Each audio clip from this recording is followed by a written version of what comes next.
Welcome this afternoon. What a privilege it is to be at Brookings to moderate this panel on the digitalization of the workforce.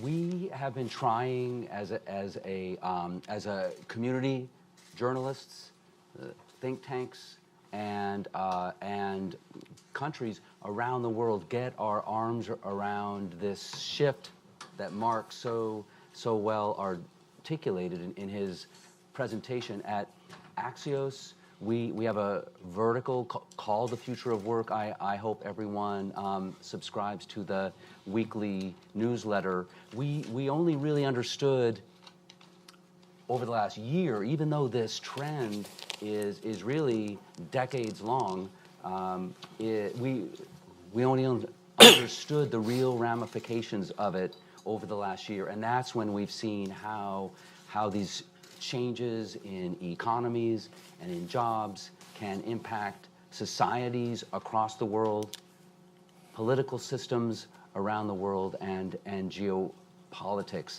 And that's really the huge contribution that the Brookings team has brought to the conversation, and that's to fill in the space. In fact, we don't understand what is really going on. We don't understand. We know something's going on.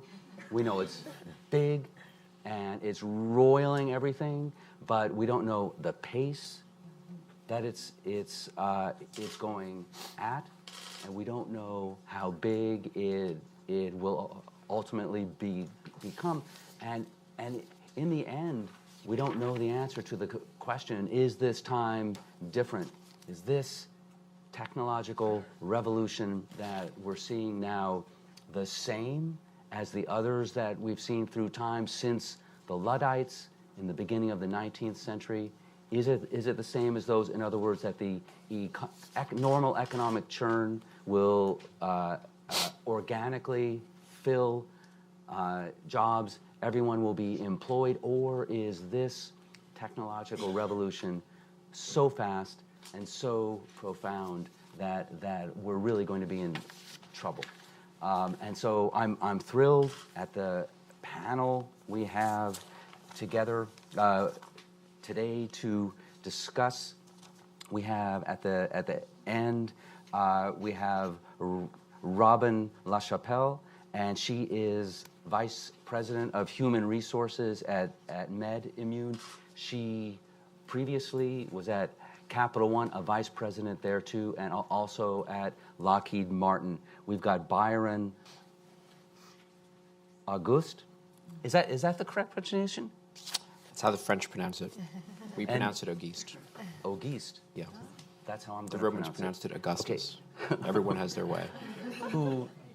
Thank you, Byron, who is CEO at Opportunity at Work, and for 2 years worked on the Council of Economic Advisors in the Obama administration.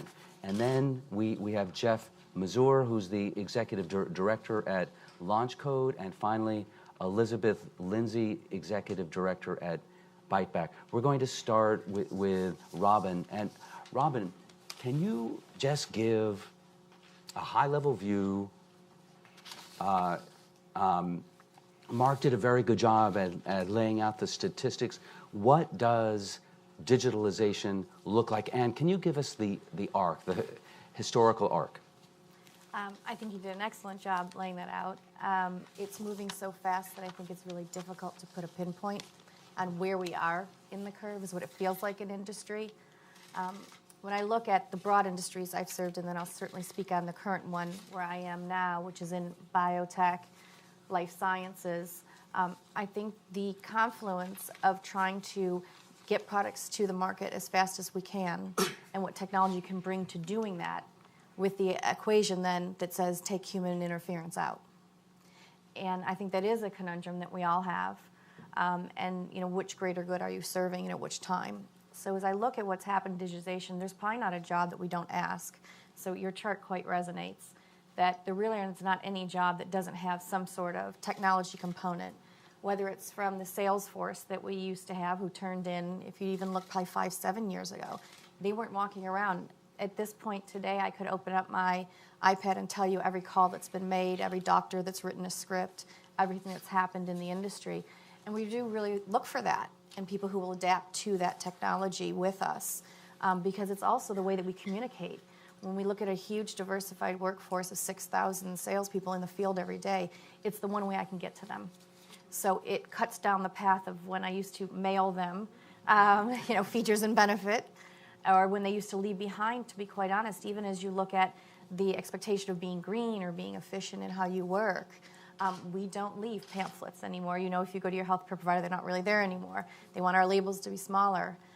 We submitted in the last 3 weeks, I'm very proud, a new oncology drug, and the FDA took our 7,000-page submission all electronically. So they didn't want us to actually write and bring them any paper. That's not how they review, and that's how they've modified their input. Because what we believe we've accomplished in that is the cycle time for review now has cut down tremendously. So our speed to market, which is what they're asking for us, and how it's impacting R&D every day, is getting faster. So what that means for jobs where humans used to intervene or used to be writing scripts for us, or be in the labs documenting, it's all automated on iPads now, and the use of information. The greatest wave we're seeing is also wearables.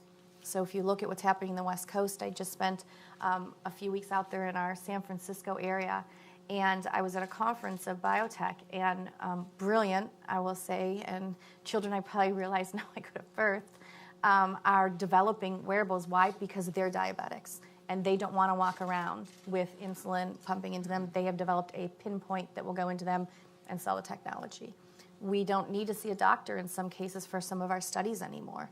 So it's not just lower-level jobs being impacted. It's really all roles are really shifting in such a dynamic way. And the reason being is when we do patient studies, we used to wait for a patient to come into a doctor, be diagnosed, and then we would put them into our study. Then they'd come back monthly, and we'd take all the vitals. And now what we can do is we can get vitals right off an iPhone. You can get them right off their wearables. So the beauty of that is it's easier for a patient to be in our study. It's easier for us to get a drug to market, but we've cut out a lot of the human interaction. So I think the great question that you have asked, Mark, and I think is the one is, but where is it that you cannot replace the human interaction? And so as we look at that from a skill set standpoint, and I even look at my own function in human resources, they've developed avatars, which I was surprised that you can call in now. And when you say I have an issue with my payroll or some of the basic pieces that people were handling, you actually are not talking to a human being anymore. There's a whole group of companies, big and small, who are developing tremendous technology that does make my company more efficient. But the pieces they can't replace is when a human has a question. And it isn't a yes or no, or a I got it, I will go execute the task. And so finding the areas where the analytical skills and the thinking that will be enabled by data or technology, I don't know that that will ever go away. And I worry that some are ambitious. I'm applauding that they are. But I guess maybe when I look at the industry, I think those pieces, the creativity around the innovation, when I look at the aerospace and defense industry of designing a satellite is never going to go away. You can have artificial intelligence that can help you. You might have a 3D printer that can actually give you a part or could assemble something. But someone has to come with the ideas. And someone has to analyze why it's working well and why it isn't to even make the technology applicable. So I think those are definitely the pieces that we continue to look at. But how do you bring that up and make that accessible to all is a very fair question. We have spent time a lot in our industry on the high-end sciences, high-end technology, there's no doubt. When we look at that, we need bioinformatics who can take in large amounts of data, understand why the human heart isn't working the way it should, and what we can do to cure that. But where we haven't had a lot of as much exposure, and we're working down through the chains, getting people interested in science and technology, even in the high schools, but they're coming with some of the basic skills. I'm happy to report we hosted 50 high school students from Montgomery County this year, and primarily from the underserved schools, and they came and taught us a bit about how we could improve our technology and our presentations and how we were working in the labs. They are coming out, even at the lower levels, quite adept in the IT space. So the question is, how can we have that more pervasive? And I think on behalf of industry, and you did talk about the Greater Washington Partnership, it's a question we're asking. So I'm pleased to be sitting next to firms who focus on that every day to really learn and ask the open question, how can industry be the best partner in making sure that we have our doors open, we're thinking in the right way, And to be honest, we're proactively crafting the workforce opportunities that we should be instead of falling into them by the sheer nature of what happens with the force around us. Thanks. Sure. Thanks, Robin. Byron, I wanted to ask you to talk about opportunity at work, how you're going at the problems that Robin laid out. But I think you wanted to dig in a little bit into the Brookings report. Do you want to go ahead and do that?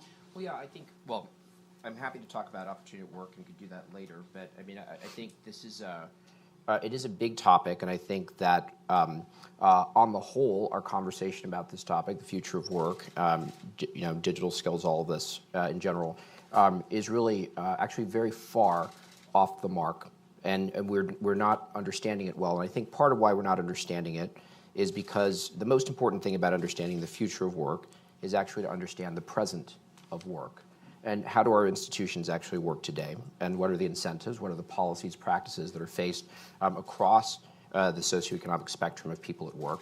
And I think one of the reasons that it's so surprising, right, and sort of Axios is, this is the year of the future of work. I mean, for the last 20 years, there's half the country that has been in no doubt, right, that they've been under a tremendous amount of economic stress. It's sort of a 20-year recession for half the country. So it's not, if we don't understand why, right, these pieces are happening, it's very hard to understand how they will work in the future. I do think the past is also helpful. And you've asked, is this time different? So let me put a slightly different narrative around it. First of all, I think what is true, I mean, the digitalization, the extent of it, absolutely correct. And in fact, it points to more fundamental changes because it's not just a skill level. It allows for a modularity in business processes that you can reconfigure them much more quickly. So it sort of creates a system that is much more at a sort of a technical and substantive level, much more prone to innovation. And by the way, where more and more people can be innovators. So so the first thing we're missing is that we assume that this is something that naturally somehow empowers sort of the top of the economic pyramid, but there's nothing natural about that. Right? There's every reason in a world in which you can sort of modularize economic activities that you can have much more innovation and therefore much more value added. And if the system is working properly, reward for people at the front lines, right? Your call centers, your warehouses, et cetera. So I think a lot of what we assume, I mean, even in this panel, we've already started to talk about technology as if it's a force of nature, a natural phenomenon, like it's gravity. It's not.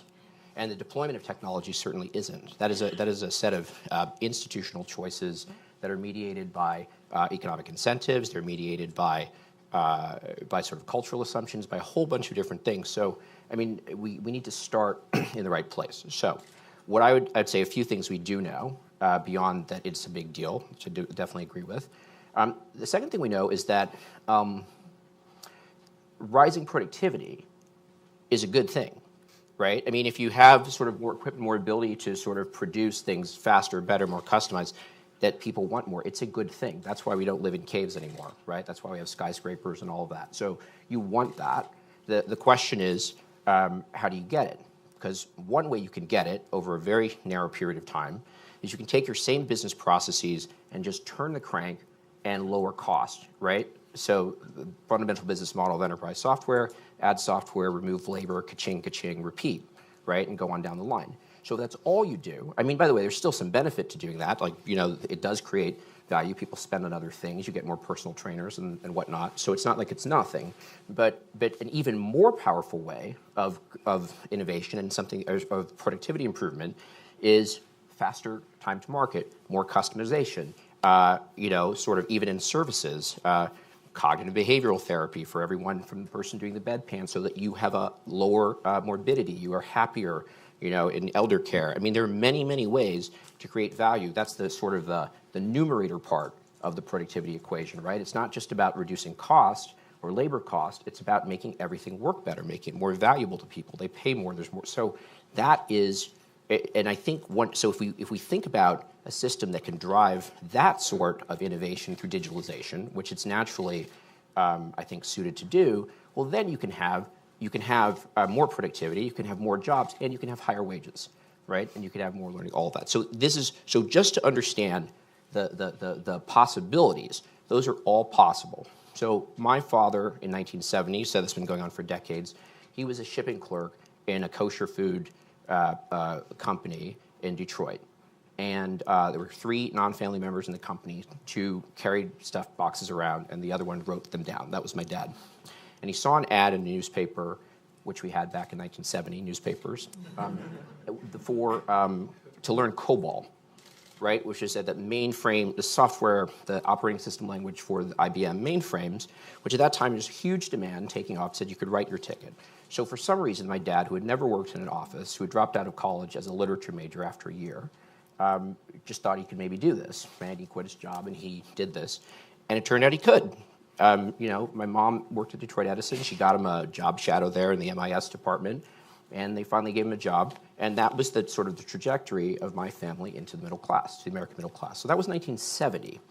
And today, still to this day, 40% of IT workers don't have college degrees, including 20% of developers, because they didn't teach it in college. And by the way, they still barely teach it in college. So there wasn't that barrier. So ask yourself, could someone like my father today in 2017, what would be his prospects of getting into this field? He had never worked in an office. He didn't have a college degree. They would be very, very poor, much worse than in 1970.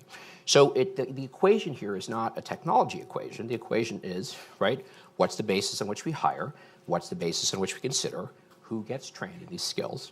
And just as another, and even in the data you can see, you were showing the data showed that white Americans had like a 48 digital score and black Americans 44.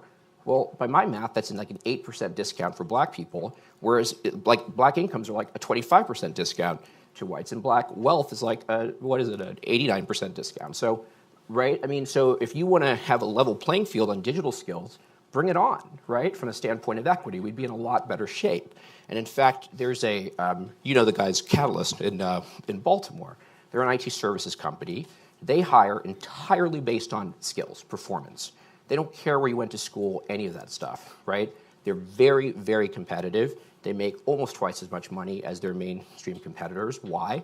Because since they get people of any sort, they have a much lower turnover rate. They have good onboarding, but they're not just getting the person with the best degrees who then get poached in 18 months. They retain them, and they do a great job.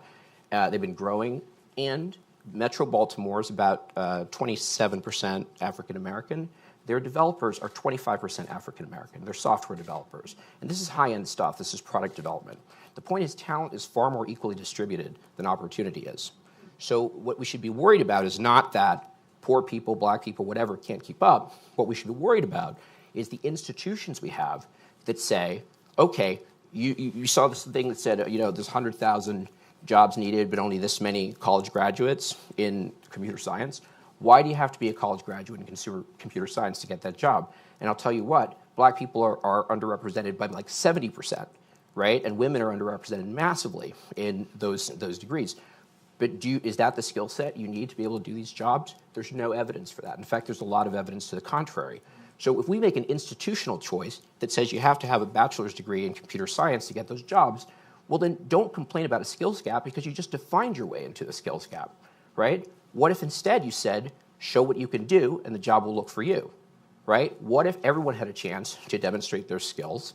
And so instead of I apply for 100 jobs and 100 employers have to decide whether to deploy their shareholders' capital, right, to the cost, the time, the opportunity cost of assessing my skills, just in case I'm the one of 1,000 applicants they want to hire, which is a ridiculous system. What if instead any of us could demonstrate our skills and the employers who needed those skills could go to us? Well, that sounds like magic, except we've done it over and over, eBay, Airbnb, et cetera. This is a thing we can do. So I would just say that everyone should take a step back and say, if you're treating technology as a force of nature, stop. If anything you say that technology is going to automatically do, think again, how could it do the opposite? Because it can, right? We use it. And ask yourself, what needs to change in our institutions and the incentives in our economic system and our education system and our human capital development pipeline for these amazing, positive, enabling changes to actually benefit our economy from the standpoint of innovation and inclusion, because they absolutely can. And if they don't, shame on us. Over to you. Thanks, Byron. So we do have, well deserved, we do have degree inflation where increasing number of jobs have a degree requirement that previously didn't. We also have a stigma in our society around having a degree, not having a degree. Jeff, so can you talk about, you are in the launch code? Yes. You're in the training business. So can you talk about that, and also just how are you attacking Sure. the trends we're talking about? Yeah, so I think to say we're in the training business probably doesn't quite capture the entirety of it, Steve. In much the same way that Byron laid out the sort of global problem, Launch Code is about trying to peel up small corners of that in the places we work to actually provide practical solutions that start to do those things. So, Byron, kind of looked at the same stat that I saw as we went through Mark's presentation, where 100,000 jobs every year that are these IT digital jobs, whereas we have 60,000 people each year who are getting these IT degrees and computer science degrees. And half of them are going to finance. Fair enough. Make the gap even more profound.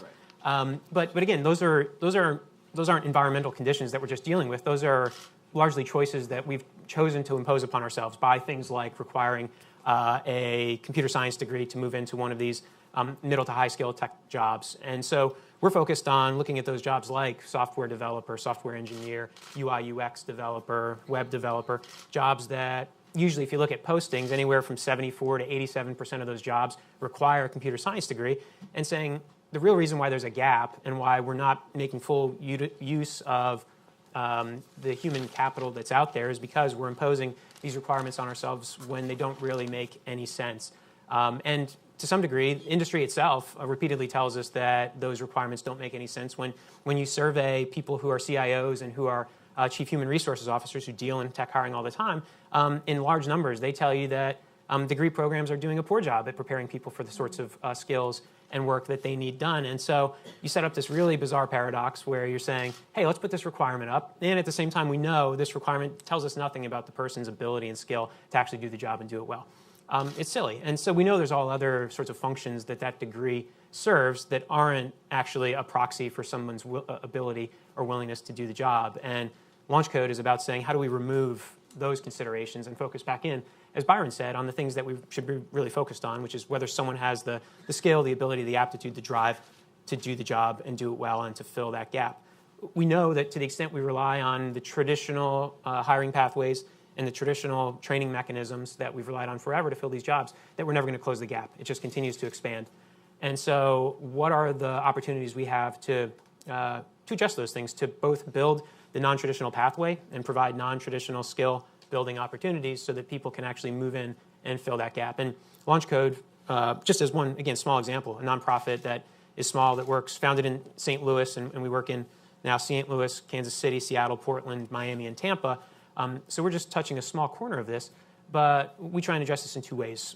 One, there are people out there who have the skill to do the job already, who develop that skill from non-traditional channels. They're self-taught. They learned online. They just cobbled things together from YouTube videos. They learned wherever, or in a more traditional program, a community college program, or what have you, but don't have the contacts, the ability, the know-how to convert that level of skill into actual career path job. They don't know how to make that connection. And so Launch Code, in this sphere of what we do, exists to identify those people, evaluate them, validate the skill, and then over here, aggregate demand among employers who have a need for people just like this, and then make that connection. And use some other tools and models to de-risk that transaction for employers so that they can kind of get over the hump of looking at non-traditional talent and use that as a way to solve problems on both ends of that, to start to fill this gap that employers have at a very profound level in some of these software development and other high-skill tech jobs, and solve this problem for job seekers and learners over here where they have skill or they have aptitude and don't have the ability to put that to work in a career path job.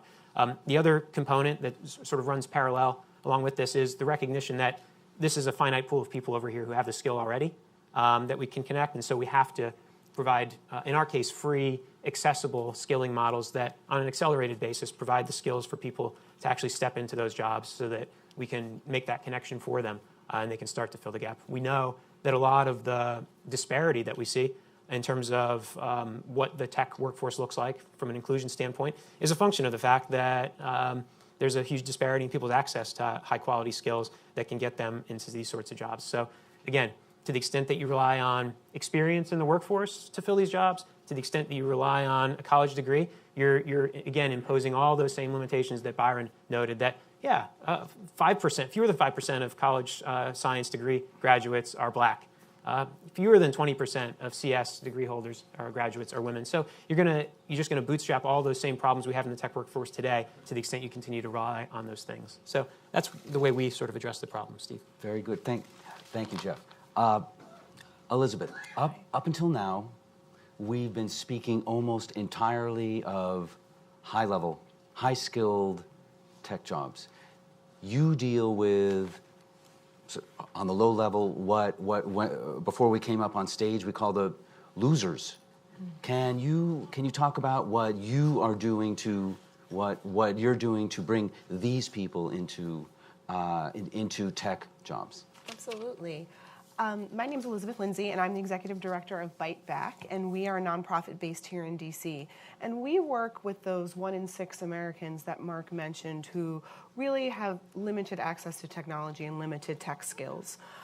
We teach 700 adults every year here in DC, and the largest component of our students are folks who have basically no ability to use a computer. In their daily lives, they don't have exposure to computers or to technology. So on their first class at Bite Back, we're teaching them how to turn on a computer and how to use a mouse, which actually takes a few courses to really get that. It was astounding to me when I started at Bite Back 2.5 years ago that this is happening in this city. We have hundreds of people every year who come to us. We're one organization, whereas this is one of the most highly educated metros in the country, and it is one of the metros that has the highest digitalization score, as Mark mentioned. And this has become such an acute issue because it is very hard to participate in society today, let alone find a good job without tech skills. So I think about every day all the ways I use technology in my life, from using my iPhone for my alarm clock, to taking Ubers, to paying at places with my credit card and a Square. All of these things that are not only things that I'm using as consumers, but that people in the workforce are utilizing. In the report, it mentioned that Square has proliferated. Things like using tablets when you go to a store. There'll be people walking around with tablets to check you out. And if you don't know how to use a tablet, you've never used a computer, it can be really hard even to get those entry-level jobs. And one of the things I also loved about this report is that it talked about how, and Mark showed that amazing graph that showed how jobs that used to be relatively low-skilled are now medium-skilled. And if we aren't having these types of conversations, looking at the choices of employers, as well as us really being dedicated to thinking about the millions of people who are completely left out, then the inequality in terms of race, gender, and just general inequality that we see that's so pervasive is not going to get better. Our students primarily live in wards 5, 7, and 8 here in DC, which are the most low-income wards and are almost entirely African American. And so we really see that these issues do fall across gender and race lines as most issues do. And we have truly, I'm proud to say, we truly have changed people's lives. In a few months, people who were really had very limited tech skills and who were homeless come to us, and in a few months are able to learn how to use a computer, get a certification, and then move into living wage careers. And tech is one of the dwindling number of sectors where you can get a living wage career without a college degree. Great, thanks. This is the point you made, and Jeff, really everyone made this point that the picture that Mark painted with his slides was a future. If we've got polarization now and a divide now and soaring inequality, that's a picture, much worse. Absolutely. Much worse picture. Robin, can I ask you, we're going to try to do one more round and then open it up to the audience. Okay. Robin, the points that Elizabeth made, this is a moving target. the jobs that are available on the lower level, we saw that chart from 2002 until now. The incline was like that. The difference between the types of jobs. How fast is the work moving in terms of those jobs that are available today, and how long they're going to be available before those people getting those jobs have to get upskilled? Yeah, I mean, they are moving. They are moving in terms of the numbers of them. They're moving in terms of the placement in the world of them being handed around that. I think there are other parts of the world that have stepped in to fill some of those jobs, which I think is a problem that we focus on. We are bringing a lot back and looking at that. I think there's major initiatives to do that.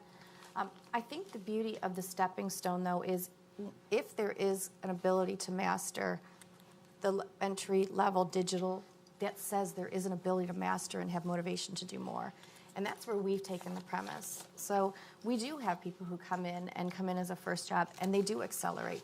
So when you find that, we build on that. So we've been investing in programs to really accelerate that. So while I think that you will find the first stepping stone jobs might slip away, but I think that's the history we've seen anyway. When you look at early manufacturing, right, the first jobs looked very different than the second ones.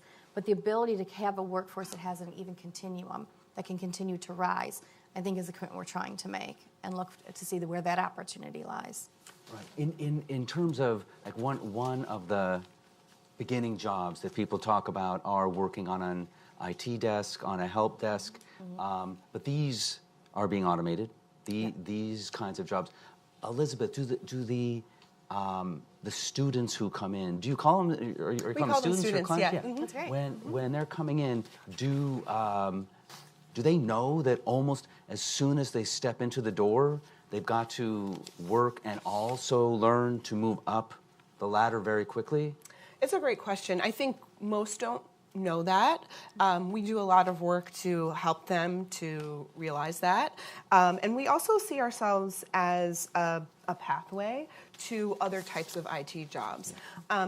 We in this world spend a lot of time talking about the potential of things like coding boot camps, which are absolutely incredible. However, many of those 1 in 6 Americans, again, don't have the skills that they would need to they couldn't walk into a coding boot camp and sit down at a computer and immediately start participating in the class. They don't have the tech skills there. And so I think that's a piece of the conversation that we often forget. We're like, oh, coding boot camps are the solution to this problem. Everyone can become a software developer. Also, not everyone wants to be a software developer, right? Like, I wouldn't want to be a software developer. But that it requires more like a medium level of skills that so many people don't have. The other interesting thing, I think, and Rob and I have been talking about the fact that so many of these jobs are automated. What we've found is that with smaller businesses and in the nonprofit sector as well, they're not quite there yet, automating them. So it's interesting. It makes our job a little harder because it's hard to find employers that are like, we need 100 help desks technicians, but there are employers that need 1 or 2, and they're years away from that automation. Byron. Yes. In terms of what government should do,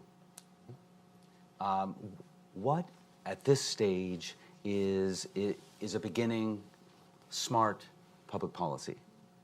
If you're sitting, if Donald Trump called today, would you go? Okay, you don't have to answer that. Yeah. Okay, what policy? What are a couple policies that the administration should adopt now? Well, I think that there are. It's funny in a lot of domains. Government policy has a tremendous impact, and it does have some meaningful impact here. But it's very different. So, like, to take healthcare policy, I mean, already in this country, right? I mean, public sector spending on healthcare is like 55, trending to 60% of the spend. The reimbursement rules of, Center for Medicare and Medicaid Services sort of are followed largely by the private sector. But in the labor market, that's not true. I mean, government's role, we talk about, in Washington, talk about job training programs every few years. We sort of heated about, do we rationalize our job training programs? But frankly, I mean, by a generous interpretation, all of the federal job training programs are like $20 billion. Companies spend $500 billion a year on training. Payroll is $9 trillion a year, which is what actually drives the whole system. So actually, it's, changes in employer practices that weren't legislated by anyone, right? I mean, was there a law passed that said that 2/3 of new jobs for secretaries require a bachelor's degree? There was not, right? But 20% of secretaries have a bachelor's degree, but 2/3 of the new jobs in their field require it.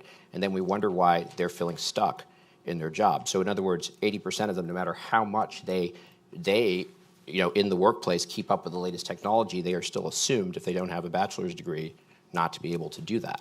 So, and that's not a government rule. So I maybe in the Q&A, I'd go back to some of the policy things. I actually think some of the long-term fundamental policy things are quite important.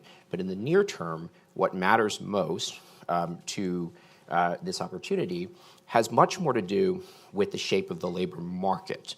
And it really is a market. If you think about it as a program or a curriculum, you are missing the boat. It's a market. There's a demand side, there's a supply side. There's a microstructure of demand. So on the demand side, which is I think by far the one that we spend the least time on and the one that's got the biggest need for change, companies say they need skills, and of course it's true. When you're doing your final round interviews, you're doing performance tasks, all of that, you really want skills.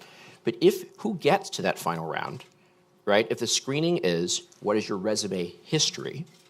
If you don't have a time machine in your back pocket, right, there's no way to solve that problem. That's not even a demand signal, that's a search algorithm. So in other words, first of all, and what Opportunity at Work does, to your earlier question, Opportunity at Work is creating a utility for the labor market. What that facing employers, what it says is, if you commit that we can get you workers with the skills, job applicants with the skills in a pool that you can recruit from, but you have to promise not to then say, oh, they're great, but they don't have a college degree or they don't have this or that or the other. You have all these other channels where you do that, that's fine, but you might want to change that too. But here's a lane, and you need to have one where if you can do the job, you can get the job, period. And there's a way to do it. And so what we can do is we replace all that screening with demonstration. So from the job seeker side, the way it works is you come. There's a variety of ways you can get there. You can, through organizations like these, or on your own, or through a school, and you can demonstrate. Like let's say a 30-minute demonstration, sort of self-paced. Let's say it was for a quality assurance and test. It'd be a series of 3 websites. They're mock websites. There's errors in the websites. You find the errors, you write the tickets. That's literally what the job entails. It's not a multiple choice test. It's not an aptitude test. It's like, can you do it? Here's a sample of the job. If you don't have it, you get feedback, right? And here's and some tools you might need to work on it. If you do have it, then you can create a profile. We call it a career passport, and you're eligible for mock interviews. And mock interviews are conducted by volunteers who are people who in their job, they hire people for these jobs. And in 30-minute chunks of volunteering their private time, they can just put a 30-minute chunk on their calendar. It automatically matches the schedule. They can change the trajectory of another person's life because the person on the other end is someone who, because they don't have that pedigree, probably wouldn't get an interview at your company. Number 2, when you interview them, let's say you're a hiring manager at Amazon, you don't have to say, are we going to hire you over all the Stanford people who are applying for the same job? No, it'd say like if I could hire you or not, to do a job, could you do it? Yes. And then third, then they vouch for you. Then you've got, if you actually can demonstrate that, now you're validated, now you're in the pool, and you're going to get hired. You might get hired by Amazon. More likely you're going to get hired by Cedars-Sinai Hospital or a wholesaling or a small company that otherwise wouldn't have any way to find you, right? And so that's how you get. And by the way, if you're not ready, you get feedback there too. Which, I mean, one of the frustrating things about job search is you don't get any feedback, right? Because you can't, because of all the regulatory issues. And it's amazing for the volunteers too. And what we've experienced is there's this huge pool of people with this, who know how this works, who don't have any way to help, and they want to help. And so that can actually scale nationwide. We're aiming for 1 million people in the next 10 years. We've done 4,500 so far. but there's definitely that opportunity. I want to say one other thing about not everyone wants to be a software developer. So this is, first of all, it's not just for software development. It's in all areas of IT to start with. But it's going to be beyond that. We're not, so TechHire is the brand of this thing, the local brand. But we are opportunity at work. We're not techhire.org any more than Amazon.com was books.com. It never was. The point is, just like books is a great entry point for this kind of market, IT jobs are a terrific entry point for this validated hiring. Why? So we're already seeing people coming, and their technical skills are not quite there, but they've got amazing interpersonal skills, right, and all of that.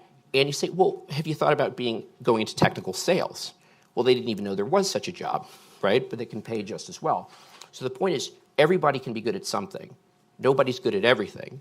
So if we continue to have these rifle shot solutions where it's like, oh, yeah, maybe you could be a software developer. Well, maybe you can, right? Maybe you could work at Amazon. Well, maybe you can, but maybe you can't. But the point is, we should have a system where people can crash the boards, try their best, go for it. And if it happens to be their vision of what they're going for is not the thing that ultimately, it doesn't matter. It's kind of like what happened when in the 30s you introduced the SAT in college admissions. Prior to that, the only way to get into a selective college is to go to a selective high school. Go to Choate, headmaster of Choate, writes a letter to the dean of admissions for Dartmouth, says, here's who we're recommending. But then we had the high school movement, then we have 15,000, 20,000 high schools, and the Ivies, Seven Sisters are only going to 200 high schools. So how did you end up solving that problem? Through the Scholastic Aptitude Test and ultimately the PSATs and the APs and so forth, so someone could demonstrate, right, an aptitude. We think that the advanced placement tests are actually kind of a very good analog to what we're doing. The reason you get thousands, college credit worth thousands of dollars for if you pass, 4 or 5 in an AP exam, is because they're actually a demonstration of college level work in that field, and an extremely wide range of fields. Same thing here. It's a demonstration, it's like a 30-minute sample, and then interview of the skills for work. So what we are doing, the 3 levels of impact are, number 1, along, as Jeff was saying, people who actually can do this can get the job, right? Even if they didn't go to exactly the right school or they dropped out or whatever happened, or they learned it on the job. A lot of people learn this on the job. A lot of secretaries, receptionists learn IT in a small business because there is no IT department, but then see them try to apply for a job, a career path job in IT, and they don't even get a look, right? So, but then the second one is now you can get high signal feedback to community colleges, right, to MOOCs, to all of these different programs, because now, before, if someone can't get the job, they're not considered. How do you know if your training worked or not? You don't. You can say it failed, but they were never considered. So now you know they can get considered, so you start to get specific feedback. Delaware Tech in Delaware didn't have that great a reputation, as it turned out. Their computer science associate's degree was pretty good. It had missed databases and big data and all that. And so once that was identified, and they were actually pretty strong in the other areas, Capital One worked with them on behalf of 60 other Delaware companies, and now these companies are hiring from there. In Rhode Island, the community college there system, it's actually got a great reforming leader right now. Hasn't been great historically, but you know what? The Newport campus had a terrific cybersecurity program, right? That the nuclear submarine industry had been investing in for 30 years, and then when the banks in Providence were trying to get cybersecurity skills, they were looking everywhere but that campus, right? But once you started running this thing through TechHire, they could see that there was that value, and in fact, we got state appropriations to expand that program because there was a need. But now you have the data. And then the final layer of impact is this larger question of innovation. I said earlier that the assumption that technology is necessarily going to help create more value at the top and help immiserate the bottom, that's not a good assumption. Artificial intelligence doesn't actually want to replace jobs as a technology. Most of what you see, classification and so forth, these are parts of jobs, not whole jobs. Artificial intelligence naturally wants to augment humans. It wants to complement humans. That's a natural course of the next 10, 20 years. And to the extent it doesn't, it's because we don't have the economic incentives and structures to do it. So if we can create a mass market where you can actually put new innovation, debiasing, artificial intelligence, accelerated learning to a mass market of people as agents, not as sort of commodities in a company's production function, well, then you can actually have innovation for inclusion, right? You can have innovation that creates more opportunities systematically on purpose, and have a feedback loop that allows that. So that's what we're doing. LaunchCode's been a great partner. Elizabeth and I were just talking about what we can do in DC. And the Greater Washington Partnership, which so many of those companies do great work individually, but it's actually not a problem that companies can solve individually by themselves. It's a market-based collective action problem, and our problem in America is that the government can't keep up with the market, and companies don't have departments of collective action, all right? So there needs to be a bridge, a utility intermediary to make that market work, but we know how to do that. That's a general thing, so we just need to apply it here. Great, thanks. Jeff, one thing is a big theme of the report is not necessarily that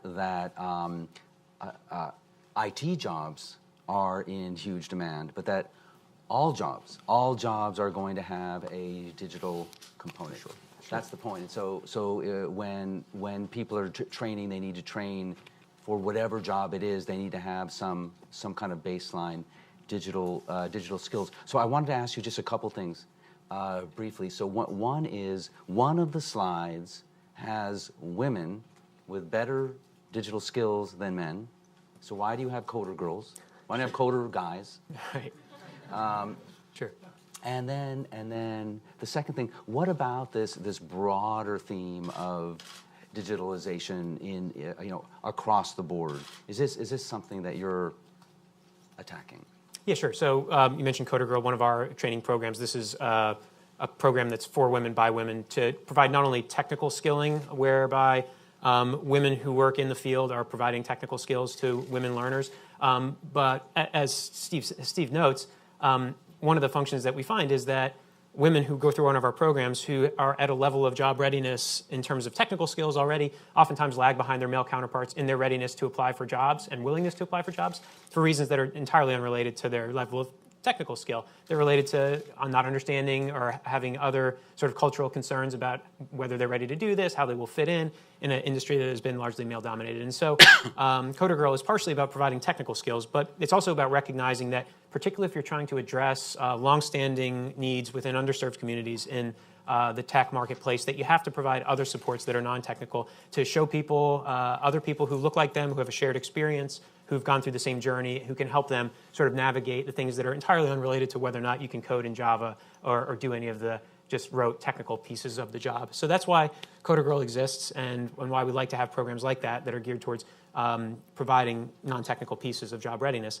In terms of the broader sort of adoption of technical skills across job functions, I think that's going to be one of the industry trends that we find. And I think you'll have this weird effect as more and more industries and more job types that typically haven't been digital or technologized in the past become technologized. That is, okay, we've got now a broad skill that's more broadly found, but I think you'll actually find within each industry, within each sector, you will then have the proliferation of niche technologies that then will provide another challenge to us. So you can no longer solve this whole problem by just training gads of Java developers who will then go into their separate lanes and do their thing. You'll have to have people who can then develop these additional skill sets in more niche technologies that are specific to the industry or the job that they're doing. And then how does that then impact your ability to bring new people into that workforce process? Is it just going to be people who are already in that lane who are going to build those additional new skills in a niche technology that will then take those jobs? Or can you have, again, accessible, accelerated skilling opportunities outside for people who are on the outside looking in, who can quickly get those skills so that those new niche technologies that develops are actually an opportunity for new people to come into the system, so we can continue to draw down that gap by bringing new people in. I think that's one of the really neat things that's going to happen and will be an effect of this broadening of the digital skill set. I have about 100 other questions, but I'm not going to ask any of them. So let's take questions. I'll call on people before you ask your question, please identify who you are. Where are the microphones? Oh, here we go. Right here. This man right here. Sandy Apgar, CSIS.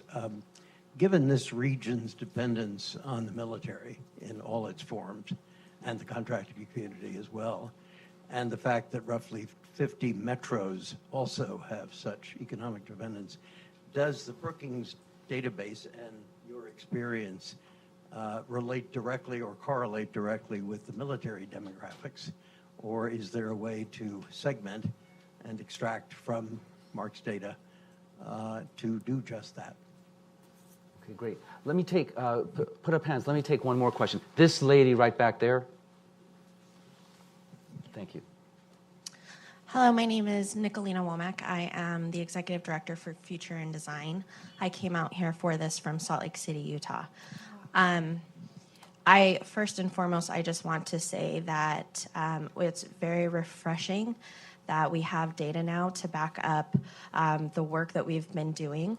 Our organization is very similar to the three of your organizations, and thank you for that, because now I don't feel alone in the world, because it does feel very alone, and especially in Utah, we're trying to really position ourselves as this next Silicon Slopes is the tagline that they're using.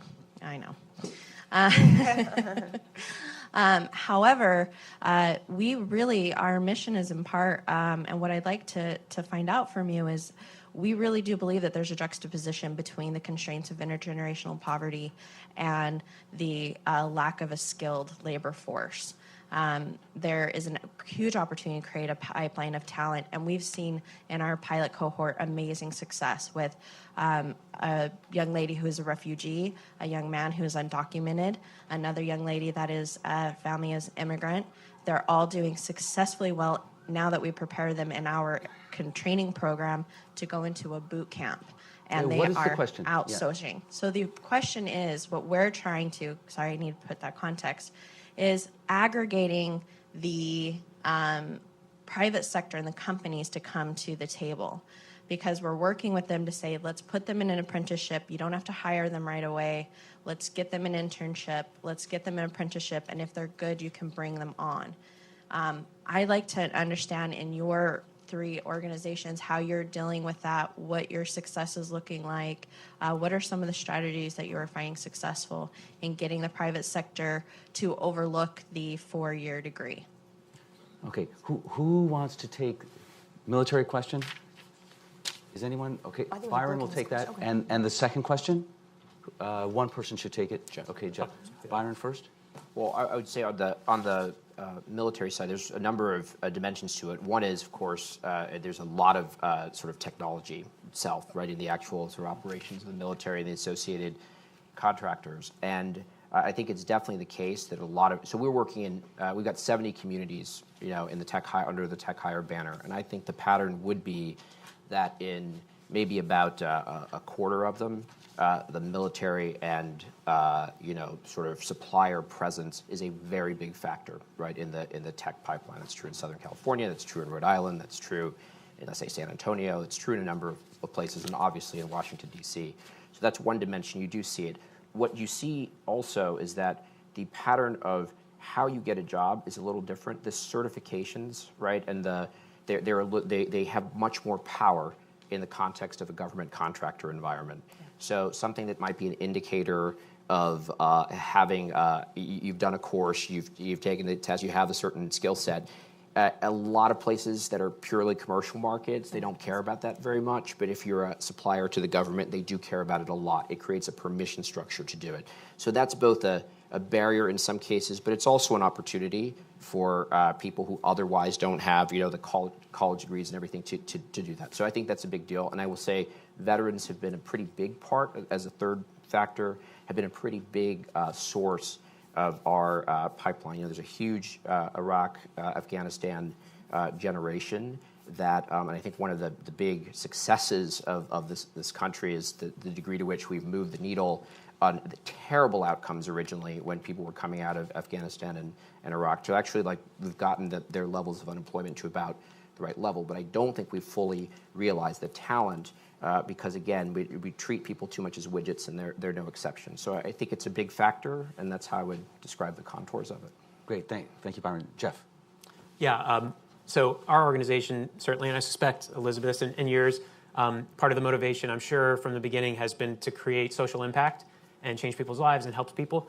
In terms of outreach and development of meaningful relationships with employer partners and getting people to take people who come from our programs, the social impact is an absolute worst argument to try and make with employers, right? This cannot be a function of corporate social responsibility. It can't be about giving people a chance. It can't be about any sort of charitable impulse. It has to be about demonstrating in a meaningful and demonstrable way that the people who you are bringing to them are people who are just left behind by the typical practices, not that they're different in some meaningful way. We talk about overlooked talent, and one of the things our employers say a lot is that, hey, we would never have seen these people, and they're great. That's exactly but right. That's what you need them saying. That's exactly right. So demonstration that that's the case, and remembering that it's still. In order for these things to sustain and for them to work over the long term, the only way they work is for the employer to actually see this as a viable and growing source of talent for their organization, not something that they're just doing to kind of feel good for a day about what they've done. So that's the best piece of advice that we've found from our experience in building those relationships. And then I think the key is once you've done that, we're finding now that, our organization isn't that old, but 4 years old. Now, relationships with employers who have profound need that are willing to work with us at scale to take one of our big employers take 100 people from LaunchCode next year as developers, and an intelligence agency, the National Geospatial Intelligence Agency, going to hire 170 people as launch coders over the next couple of years. So once you've shown that you can find those people and that your method for identifying skill and talent is there, then the sky's the limit in terms of how you can move the needle and how many lives you can impact. I think that's the glass half full of the chart that you showed about industry acknowledging that they need hundreds of thousands of people and thinking that the degrees, which is the misclassification of how to think about it, that's your sell. You walk in, you lay that chart down and say, you have a problem. And even you know you have a problem. And I'm one of the few people who can actually help you solve it and redefine it. That's your in. Because to your point, you hope companies are social responsible, you hope they're in business. And so, but I think that is the material question for them. You validated it. Because they do recognize that problem. We talk about the war on talent and they talk about high levels, low levels. We don't have a solution, but with the power of all of what we're doing, you can bring one. And I think that really will open the door and help people here in a different way to help you do that. That was a conversation Jeff and I had we just met today. And he said, I think as a small organization, it's very hard to go talk to 18 organizations. It could take you a year. And so I said, why don't I help you think about our Greater Washington Partnership? You can hit 20 CEOs, 20 heads of HR. We sit on those committees. That's why we were a founder in the sponsorship to say, how can we deeply find the right organizations and accelerate and give scale to organizations who can't find it on their own? And they're in all the metropolitan areas. So please reach out and we can really help to connect. I think business does want to. I think they don't know how. It's a big takeaway from today. We are getting really short. Can we take no more questions? We can take more questions. Okay, we're taking a couple more questions. Be brief, be concise, so we can get you. Okay, this lady here. And this lady in the front has been asked from the beginning. Hi, I'm Cindy Pasca from the Council of Scientific Society Presidents. The issue that Byron has mentioned, you've all mentioned, is the one that says you can't get into an office. There are algorithms that lock out those who don't have degrees. What are the ideas that you have to address those algorithms and maybe overcome them so that there's another way to look at it? Thank you. Who else here? Let's get this one right here. Good afternoon. Thank you so much for your presentations. My name is Rosemary Seguero. I'm a president of a profit and a non-profit organization. We focus on small and medium businesses and on manufacturing. Looking at your presentation, how do small businesses come into this digital? I come from Africa, Kenya. Kenya is one of the countries that is digitalized. In fact, we are supposed to be talking about global digitalization. How, when you look at medical, we cannot do everything by digital. Sometimes we have people with diabetic, their wounds. The digitalization is there, but how do we get to these people who want their nails to be cut, the diabetic people, their wounds be covered? And how do you look at cybersecurity? You are in the middle of somebody or talking to a medical doctor, and then the digital goes off. What happens to that person? How are you looking into all that, and how can we work with you all looking at small and medium businesses? I'm based here in Washington, D.C. Thank you. Thank you. One more question. Go this side. Thank you. My name is Ariane Higovish from the Institute for Women's Policy Research, and we're just starting a program on gender and future of work and digitalization. You said women are more involved in digitalization in their occupations. There's been a huge change over the last 12 years or 14 years of the survey, yet the wage gap has not budged at all. So is this going to impact equality in earnings in terms of gender differences? How is it those who manufacture IT skills will earn much more and women who use it and use it more indirectly or in their jobs don't? But so what with gender, basically? Big question, but short. Great, thank you. Okay, I'm going to squeeze in fourth. Right here, because of the face. There was a face made. You were compelling. Thank you. My name is Kay, and I'm with Friedman Consulting. And to me, when I was watching this lovely slideshow, one of the things that stuck out to me was that map of the United States and how in some cities things are going to be great. There's such demand for all these jobs. But in these other cities, they're out of luck. They really need to work on getting their people skills so that way these people are going to be able to get the jobs. And you even mentioned that this trend is accelerating, that these two things are tied together. So my question for the panel is, what can cities do to help in this very challenging situation? I think it ties into so much of the larger national dialogue we have right now around the division between our metropolitan areas and the rest of the country. So yeah, a slightly different tack. Thank you. Okay, we'll call there. Who wants to take the algorithm question? Is anyone? I could do the algorithm and the small business together because they're very related. Good. In my view. Good. Who? Wait. Yeah, sure. Who wants to take this question here? I mean, I'm happy to discuss. Okay, great. What we city one. Okay, That's fine. and city. Okay, Byron. Okay, so I think the heart of the algorithm problem is to really have a marker of a demonstrated competency, right? And then a credential is something that should essentially preserve that over time. Right now, a lot of things we call credentials, degrees, are markers of many other things. They're markers of affluence, right? What can you afford? Like how much time can you take off? Like many other things, seat time, et cetera.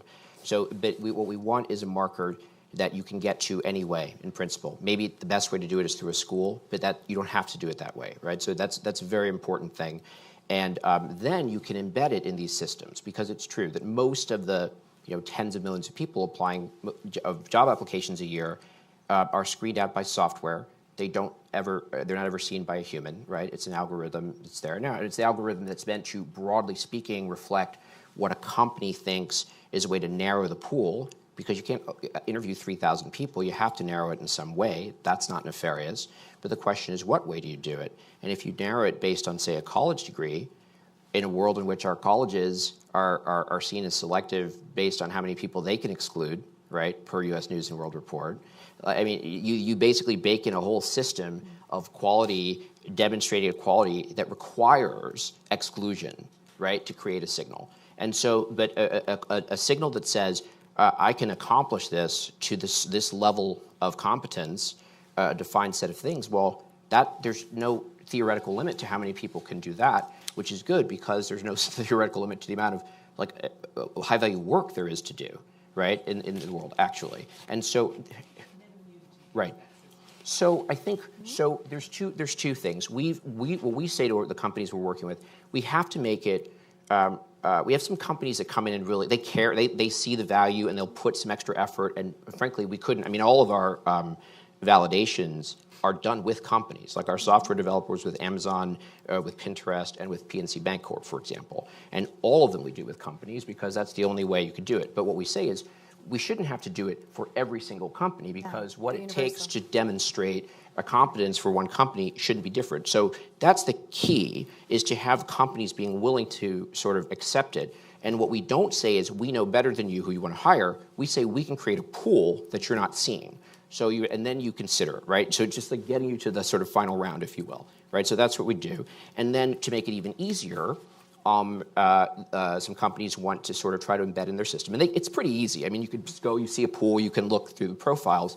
But we're talking to, under NDA, with applicant tracking system software providers about being able to embed that in their software. So actually, a company could then just turn on the inclusion module, right, in each thing, and it'd make it that much easier for a company to do it. And LinkedIn, we have like a strong partnership there, and with GitHub to sort of be able to demonstrate. I mean, we have the tools to do it. It's a question of wiring it together. And so, I mean, it's clear, right, that we have a company here who really would like to do it, but is it right to expect that company to develop a whole system for themselves? That's unreasonable. That's not their business. So the question is, how do you set up a utility to allow to do it, which is the key to the small business question, because the small businesses are even more unable to set up their own system and even unable to sort of just send up a flag. Amazon as a single company can say, I'm hiring, and like 50,000 people apply, but right, those businesses can't. So part of what we're doing is having both the big branded businesses and the smaller businesses, right, on the platform. And by the way, we expect tens of thousands of those smaller businesses to get there through the supplier portals. So Walmart, who's a participant in this, they have tens of thousands of small businesses coming to them every week to see pricing and specifications. So now they can see, here's a way to get overlooked talent, right? So in other words, use the infrastructure of the system we have. Our tagline is rewire the U.S. labor market. And when I say that, people say, oh, that's a cool tagline. What are you actually doing? Well, spoiler alert, what we're actually doing is rewiring the U.S. labor market, because that's what you need. You have the pieces, but they don't work the right way, and they don't work for the people we're talking about, which, by the way, isn't 5% of the country. It's 50% of the country, which is why, as a market, it's also very valuable. So I think companies are absolutely going to want to do it. Thank you. Robin. Yes, I will take a moment. I think if I rephrase and make sure I understand your question around certainly women and accelerating women into these pools of talent, we spend a lot of time on that inside our company and outside our company. I think that there is a disparity today, certainly, of those that develop and high-end develop software and those that use it. There's no doubt. I think when we look within jobs, there's probably some equality of pay. I think the issue we have is how do we get more women into those level of jobs where they can get equal pay with the level of skills they're bringing. And we've done a lot of work. I think you hit earlier on the panel, I think we hit on it a bit when Jeff was talking about some work they do. Why do you have a coder girl training is because they need to be skilled to ask for it, to negotiate and demand it. And I think oftentimes when we do a lot of work, we had a summit with our own company. We had 4,000 this year at our Women's Summit, which is made up of women and men, because we need advocates for it as well. And what we spent on it, and our theme of our summit was empower yourself. The knowledge is out there, and we've done a lot of coaching with our teams. Now, as a company, for the good of the company, we look at it every year. We signed the Equality for Pay initiative within the U.S. with other great companies here, and we absolutely believe it. So we don't like to leave our women around.